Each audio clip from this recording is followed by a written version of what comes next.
नमस्कार साथियों, स्वागत है आपका हमारे इस वीडियो में।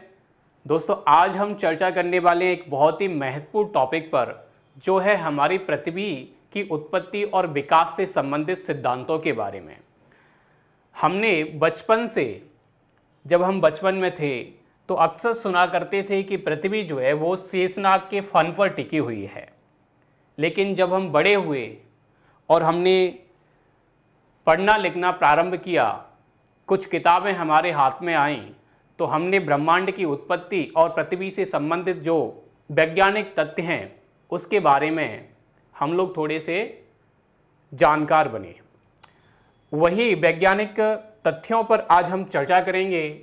तो ये मैंने आपके लिए यहाँ पर हेडलाइन लगाई हुई है कि पृथ्वी शेषनाग के फन पर नहीं टिकी है। आइए समझते हैं पृथ्वी की उत्पत्ति और विकास से संबंधित सिद्धांतों के बारे में। तो चलिए स्टार्ट करते हैं कि क्या है हमारी पृथ्वी से संबंधित विकास के सिद्धांत। तो यहाँ पर दोस्तों आप देख सकते हैं कि ये हमारी कक्षा 11 की एनसीईआरटी है और कक्षा 11 की एनसीईआरटी में पृथ्वी की उत्पत्ति और विकास से संबंधित कुछ बातें बताई गई हैं और इन्हीं बातों की मौलिकता को और इसकी प्रामाणिकता को मान करके हम इस पर चर्चा करेंगे। यहाँ पर दोस्तों एक विवरण दिया गया है कि बचपन में हम एक कविता पढ़ा करते थे, ट्विंकल ट्विंकल लिटिल स्टार। तो इस कविता को जब हम पढ़ते थे तो हमारे दिमाग में अक्सर ये प्रश्न आया करते थे कि ये जो छोटे छोटे तारे हमको आसमान में दिखाई देते हैं, ये क्यों टिमटिमाते हैं, ये रात में ही क्यों दिखाई देते हैं और इनका निर्माण कैसे हुआ होगा। तो ऐसे तमाम प्रश्नों के उत्तर हम बचपन में खोजने का प्रयास करते थे, लेकिन हम संतुष्टिपूर्ण उत्तर नहीं प्राप्त कर पाते थे। आज हम इसके वैज्ञानिक पक्षों पर चर्चा करने का प्रयास करेंगे। तो दोस्तों, पृथ्वी की उत्पत्ति और विकास से संबंधित जो सिद्धांत हैं उसको दो कैटेगरी में यहाँ पर एनसीईआरटी ने रखा हुआ है। पहला आरंभिक सिद्धांत कहा जा रहा है और दूसरा आधुनिक सिद्धांत। आरंभिक सिद्धांत उन सिद्धांतों को कहा जा रहा है जो पृथ्वी के विकास और उत्पत्ति के बारे में या ब्रह्मांड की उत्पत्ति और विकास के बारे में शुरुआती विवरण है और जिनकी मान्यता प्रासंगिकता अब उतनी नहीं रही है जितनी पहले थी। तो अब जो वैज्ञानिक विकास हुआ है तो उस वैज्ञानिक विकास के क्रम में हमारे पास और ज़्यादा प्रामाणिक बातें निकल कर के आई हैं। तो फिर उन सिद्धांतों को हमने आधुनिक सिद्धांत के कैटेगरी में रखा हुआ है। तो हम यहाँ पर पृथ्वी की उत्पत्ति से संबंधित आरंभिक सिद्धांत और आधुनिक सिद्धांत दोनों पर चर्चा करेंगे। चलिए दोस्तों, तो पृथ्वी की उत्पत्ति से संबंधित जो प्रारंभिक सिद्धांत है, पृथ्वी की उत्पत्ति से संबंधित जो प्रारंभिक सिद्धांत है वो है आपका यहाँ नेबुलर हाइपोथेसिस, यानी कि निहारिका परिकल्पना। ये निहारिका परिकल्पना सबसे शुरुआती मानी जाती है और इस निहारिका परिकल्पना को सबसे पहले जिस वैज्ञानिक ने हमारे सामने प्रस्तुत किया वो है इमैनुअल कांट। और इमैनुअल कांट जो है एक जर्मन दार्शनिक थे। जर्मन दार्शनिक इमैनुअल कांट ने सबसे पहले हमारे लिए ब्रह्मांड की उत्पत्ति से संबंधित एक परिकल्पना दी, जिसे निहारिका परिकल्पना या नेबुलर हाइपोथेसिस कहा जाता है। फिर बाद में 1796 में लाप्लेस एक और वैज्ञानिक हुए जो गणितज्ञ थे, उन्होंने इस परिकल्पना में संशोधन किया। तो इस नेबुलर हाइपोथेसिस के अनुसार क्या कहा जाता है? तो नेबुलर हाइपोथेसिस के अनुसार कहा जाता है कि ग्रहों का निर्माण धीमी गति से घूमते हुए पदार्थों के बादल से हुआ है, जो कि सूर्य की युवा अवस्था से संबंध थे। यानी कि ग्रह, हमारा जो पृथ्वी है वो क्या है? ग्रह है। ग्रह का मतलब होता है कि वो पिंड जो सूर्य के चारों ओर निश्चित गति से परिक्रमा करते हैं, उनको हम ग्रह कहते हैं। तो ग्रहों का निर्माण जो है कैसे हुआ है? धीमी गति से घूमते हुए पदार्थों के बादल से। पदार्थों के बादलों को ही यहाँ पर नेबुला कहा जाता है, निहारिका कहा जाता है। तो इस सिद्धांत के अनुसार जो है धीमी गति से घूमते हुए पदार्थों के बादलों से, इस तरह से मानो ये सूर्य था तो इसके चारों तरफ इस तरह से पदार्थों के बादल बने होंगे धीमी गति से घूमने वाले, फिर इनका संघनन हुआ होगा, तो इस प्रकार से जो है ग्रहों की उत्पत्ति हुई होगी, ये पिंड बन गए होंगे। तो इस प्रकार से ये परिकल्पना बता रही है हमें कि ग्रहों की उत्पत्ति हुई है। बाद में चैम्बरलिन और मोल्टन दो और वैज्ञानिक आए और इन्होंने ब्रह्मांड में एक अन्य भ्रमणशील तारा सूर्य के नज़दीक से गुजरा, ऐसा बताया।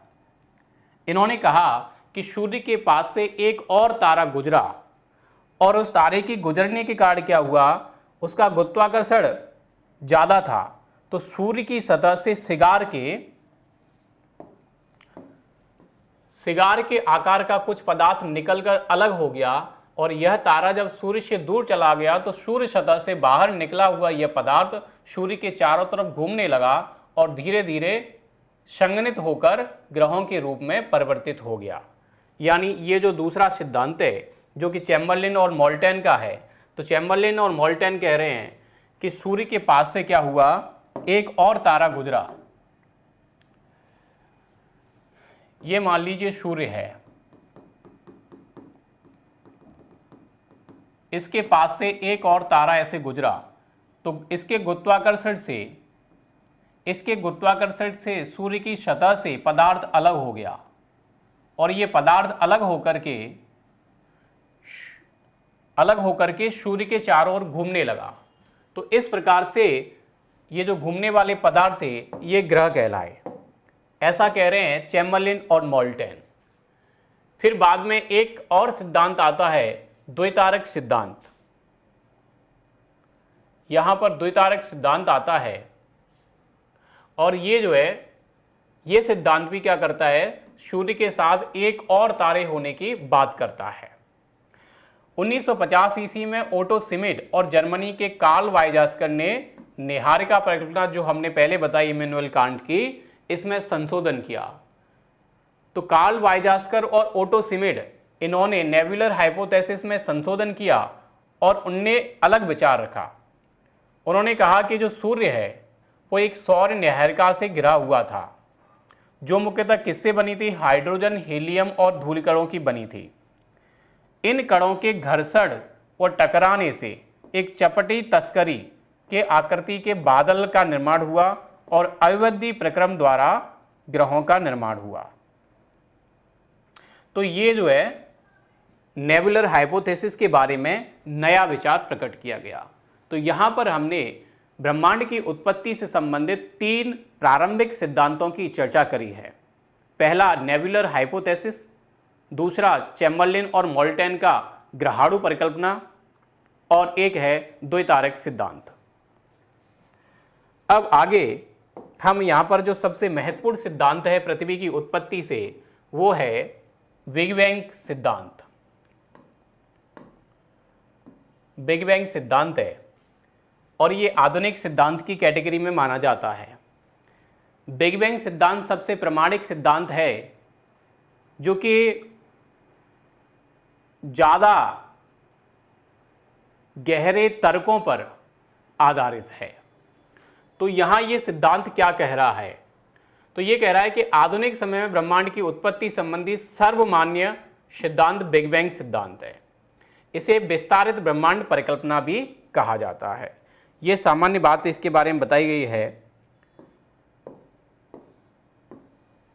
लेकिन इस सिद्धांत में कहा जा रहा है कि 1920 ईस्वी में एक वैज्ञानिक थे एडविन हब्बल एक वैज्ञानिक थे 1920 ईस्वी में। इन्होंने ब्रह्मांड का विस्तार हो रहा है ऐसे प्रमाण दिए और समय बीतने के साथ आकाशगंगाएं एक दूसरे से दूर हो रही हैं, ऐसा बताया। किसने बताया? एडविन हब्बल साहब ने।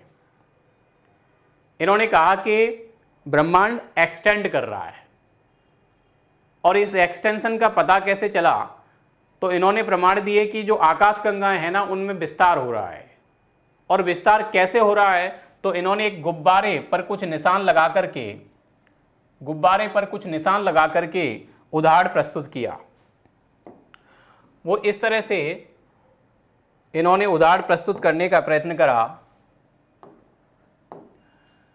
कि अगर एक गुब्बारे पर हम निशान लगा लें और उसमें हवा भरें तो जो निशान लगाए हुए हैं उनके बीच की दूरी बढ़ती जाएगी और गुब्बारों के बीच की जो निशान लगाए हैं उनके बीच की दूरी बढ़ती जाएगी। तो इसी प्रकार से इन्होंने कहा कि ब्रह्मांड का विस्तार हो रहा है और ब्रह्मांड में जो आकाशगंगाएं हैं उनके बीच की दूरी बढ़ रही है, ऐसा एडविन हब्बल साहब ने कहा। बाद में जो सबसे प्रमुख बातें बिग बैंग थ्योरी की हैं वो निकल करके आई, जिन्हें 3 रूपों में 3 बिंदुओं में यहां एनसीईआरटी ने समेटा हुआ है। इनको हम समझ लेते हैं। तो पहली बात ब्रह्मांड की उत्पत्ति के संबंध में बिग बैंग सिद्धांत कह रहा है कि आरंभ में वे सभी पदार्थ जिनसे ब्रह्मांड बना है अति छोटे गोलक के रूप में एक ही स्थान पर स्थित थे, एकाकी परमाणु के रूप में, जिसका आयतन अत्यधिक सूक्ष्म और तापमान और घनत्व अनंत था। पहली बात, ये बहुत ही महत्वपूर्ण बात है। क्यों महत्वपूर्ण है? क्योंकि जितने भी पदार्थ हम अभी वर्तमान में संपूर्ण ब्रह्मांड में देखते हैं, अनंत ग्रह देखते हैं, ग्रह जो सौरमंडल के हिस्से होते हैं, तो बहुत सारे सौरमंडल हैं पूरे ब्रह्मांड में।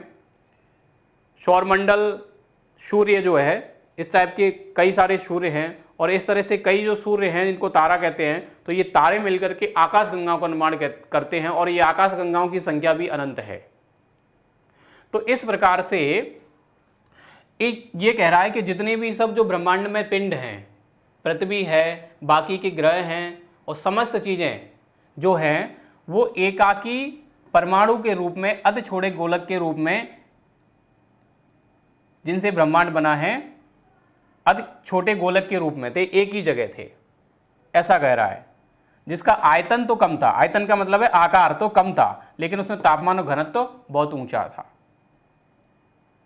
दूसरी बात कह रहा है कि बिग बैंग की प्रक्रिया में इस अति छोटे गोलक में भीषण विस्फोट हुआ। इस गोलक में क्या हुआ, जब बिग बैंग की प्रक्रिया हुई तो इसमें भीषण विस्फोट हुआ और इस प्रकार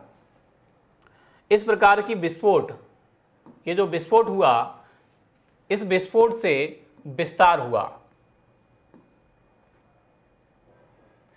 इस विस्फोट से क्या हुआ, विस्तार हुआ, बड़ा विस्तार हुआ। और वैज्ञानिकों का विश्वास है कि बिग बैंग की जो घटना है वो 13.7 अरब वर्ष पहले हुई है, यानी कि 13.7 अरब वर्ष पहले संपूर्ण ब्रह्मांड का निर्माण जिस एकाकी परमाणु से हुआ है उसमें विस्फोट हुआ। और विस्फोट से क्या हुआ कि पदार्थों का विस्तार हुआ, ऐसा कहता है बिग बैंग सिद्धांत। तो ब्रह्मांड का विस्तार आज भी जारी है। इसी प्रकार से वो जो विस्तार उस समय हुआ वह विस्तार आज भी जारी है। विस्फोट के 1 सेकंड के अल्पांश के अंतर्गति बहुत बड़ा विस्तार हुआ और इसके बाद विस्तार की गति धीमी पड़ गई। तो अभी जो ब्रह्मांड का विस्तार हो रहा है, जैसे प्रमाण एडविन हब्बल ने दिए हैं, तो वो विस्तार की गति धीमी है, जैसा कि प्रारंभ में तो बहुत ज्यादा थी। बिग बैंग होने के आरंभिक 3 मिनट के अंतर्गति पहले परमाणु का निर्माण हुआ। बिग बैंग से 3 लाख वर्षों के दौरान तापमान 4500 डिग्री केल्विन तक गिर गया और परमाणुीय पदार्थ का निर्माण हुआ। ब्रह्मांड पारदर्शी हो गया। तो ये 3 बिंदुओं में मुख्य बातें बताई गई हैं कि बिग बैंग सिद्धांत किस प्रकार से ब्रह्मांड की उत्पत्ति को दिखा रहा है। यहां पर सबसे जो महत्वपूर्ण बात है वो है कि संपूर्ण ब्रह्मांड की जो उत्पत्ति है वो एकाकी परमाणु से हुई है। उसमें विस्फोट हुआ, उस विस्फोट के बाद पदार्थों का विस्तार हुआ, फिर वो उससे ऊष्मा निकली तो तापमान बहुत अधिक था, फिर उसमें विस्तार भी धीमा पड़ा, तापमान भी कम हुआ, फिर एकाकी परमाणु से जो है एक परमाणु का निर्माण हुआ, फिर वो परमाणुओं में संघनन हुआ होगा तो ज़्यादा परमाणुओं का निर्माण होकर के पिंडों का निर्माण हुआ होगा, जो ग्रहों के रूप में या तारों के रूप में हम अपने सामने देखते हैं। तो इस प्रकार से ब्रह्मांड की उत्पत्ति का सबसे प्रामाणिक सिद्धांत है बिग बैंग सिद्धांत। इसके अलावा एक सिद्धांत और जो स्थिर अवस्था संकल्पना है, इसके विपरीत अगेंस्ट में दी जाती है, और ये स्थिर अवस्था संकल्पना हॉयल की है, और ये कहते हैं कि ब्रह्मांड का कोई विस्तार नहीं हो रहा है, ब्रह्मांड आज भी स्थिर अवस्था में ही है। तो इस तरह से ये ब्रह्मांड और पृथ्वी की उत्पत्ति संबंधित कुछ महत्वपूर्ण सिद्धांत हैं जिसकी चर्चा हमने अभी की है। Thank you.